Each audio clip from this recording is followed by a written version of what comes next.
Aujourd'hui, dans BioPilates Deep Dive, j'aimerais vous emmener dans un exercice qui peut sembler simple au premier regard, mais qui contient une richesse biomécanique immense, offering, ou en français, l'offrande.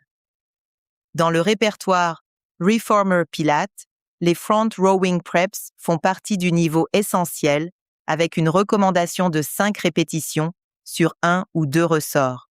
On retrouve dans cette série Straight le Forward, la Second Position et Offering, 3 préparations qui installent progressivement la relation entre le tronc, les omoplates, les bras et la résistance du chariot.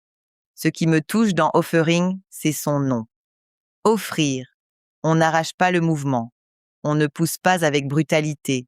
On présente les bras dans l'espace comme si l'on offrait quelque chose. Mais cette offrande n'est possible que si le centre reste organisé. On s'assoit droit, face à la barre d'appui, contre les épaulettes. Le bassin et la colonne restent neutres. Les jambes sont croisées. Les coudes sont fléchis, légèrement en arrière du corps.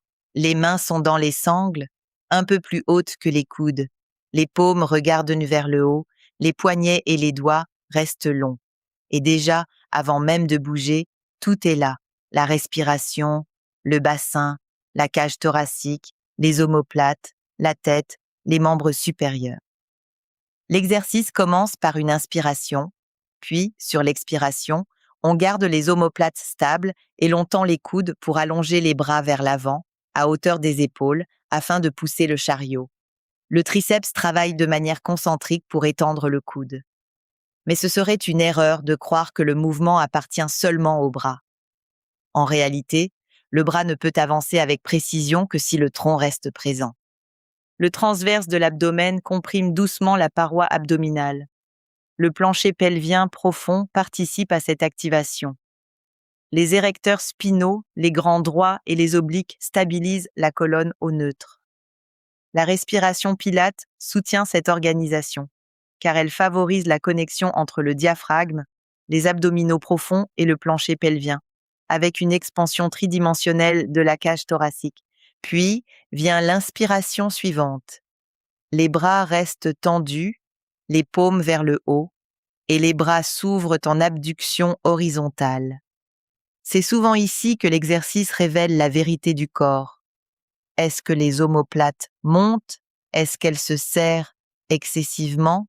Est-ce que la cage thoracique se projette vers l'avant? Est-ce que le bassin bascule derrière ou devant les ischions? L'ouverture des bras ne doit pas devenir une ouverture du thorax incontrôlée. Elle doit rester une mobilité de l'épaule sur une stabilité du tronc. Les omoplates glissent, mais ne s'échappent pas. Elles restent posées sur la cage thoracique, sans rigidité, sans crispation. Dans la méthode Pilate, la stabilité scapulaire n'est jamais une immobilisation dure. C'est un contrôle vivant, une capacité à moduler la tension musculaire pour garder l'omoplate contre la cage thoracique pendant le mouvement du bras. Sur l'expiration, les bras reviennent en adduction horizontale. Les grands pectoraux et les faisceaux antérieurs des deltoïdes participent au rapprochement des bras. Mais là encore, la qualité du mouvement dépend de ce qui ne se voit presque pas, la continuité des poignets, l'absence d'hyperextension des coudes, la stabilité de la cage thoracique, la sensation d'un bassin lourd et organisé. Enfin, sur l'inspiration, les coudes se fléchissent et les bras reviennent à la position de départ.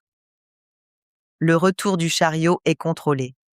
Le triceps travaille alors de façon excentrique.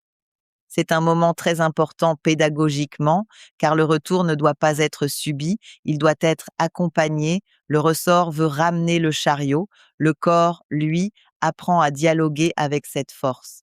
Dans cet exercice, la biomécanique de l'épaule est essentielle.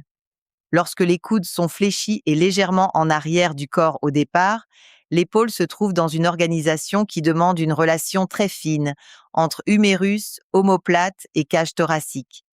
Si les omoplates sont trop rétractées, l'épaule perd sa liberté. Si elles sont trop protractées, le bras avance sans support. Si elles montent, les trapèzes supérieurs et les muscles du cou prennent le relais. C'est ici que le petit rond et le grand rond deviennent intéressants. Le petit rond s'insère sur le bord latéral de la scapula et se dirige vers le tubercule majeur de l'humérus. Il participe à la rotation externe de l'épaule et à la stabilisation de la tête humérale dans la cavité glénoïde. Il est innervé par le nerf axillaire. Le grand rond, lui, naît de la face postérieure de la scapula et s'insère sur la lèvre médiale du sillon intertuberculaire de l'humérus. Il participe à l'extension, à l'adduction et à la rotation interne de l'épaule. Il est innervé par le nerf subscapulaire inférieur. Ces deux muscles ne font pas l'exercice seuls, bien sûr. Mais ils nous rappellent que l'épaule n'est pas une articulation suspendue dans le vide. Elle dépend d'un système de coaptation, d'orientation et de contrôle. Le petit rond aide à centrer, le grand rond aide à organiser la puissance de l'extension et de l'adduction.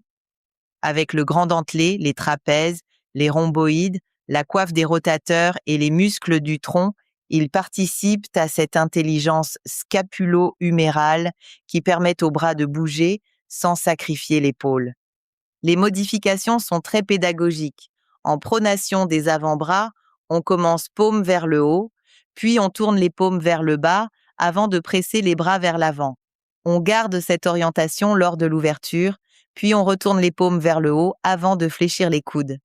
Cette variation change la perception du bras, du coude, du poignet et de l'omoplate.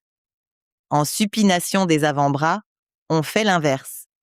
On commence paume vers le bas, puis on tourne les paumes vers le haut avant de presser. Cette variation peut aider certains élèves à mieux sentir la largeur de la poitrine, la longueur des doigts et la connexion des bras au dos. Enfin, on peut omettre l'ouverture des bras sur les côtés. On étend simplement les coudes vers l'avant, puis on revient. Cette modification est précieuse pour un élève qui perd la stabilité scapulaire ou qui ne peut pas encore gérer l'abduction horizontale sans tension. Dans l'enseignement, il est essentiel de présenter l'exercice par couche. Nommer l'exercice, installer la position de départ, démontrer, expliquer le souffle, puis seulement ensuite approfondir l'anatomie, les points de concentration, les modifications et les erreurs fréquentes. C'est une manière de ne pas surcharger l'élève et de lui permettre de sentir avant de comprendre intellectuellement. Pour moi, offering est un exercice de précision. Il apprend à ne pas confondre ouverture et dispersion. Il apprend à ne pas confondre force et tension. Il apprend à tendre les bras sans durcir les coudes, à stabiliser les omoplates sans les figer, à respirer sans pousser la cage thoracique, à rester assis sans s'effondrer. C'est un exercice qui dit beaucoup de la méthode Pilates. Le mouvement est global, intelligent, organisé. Le bras avance, mais le centre répond. Le chariot bouge, mais le bassin reste clair. Les épaules s'ouvrent, mais les omoplates restent habitées. La résistance vient de l'arrière, mais le corps ne se laisse pas tirer vers elle. Et peut-être que c'est cela finalement, l'offrande. Offrir les bras vers l'avant, mais garder son axe. Donner de l'amplitude tout en préservant son centre. Créer du mouvement sans perdre l'intégrité de la posture. Merci de m'avoir écouté et à bientôt pour un prochain épisode de BioPilates Deep Dive.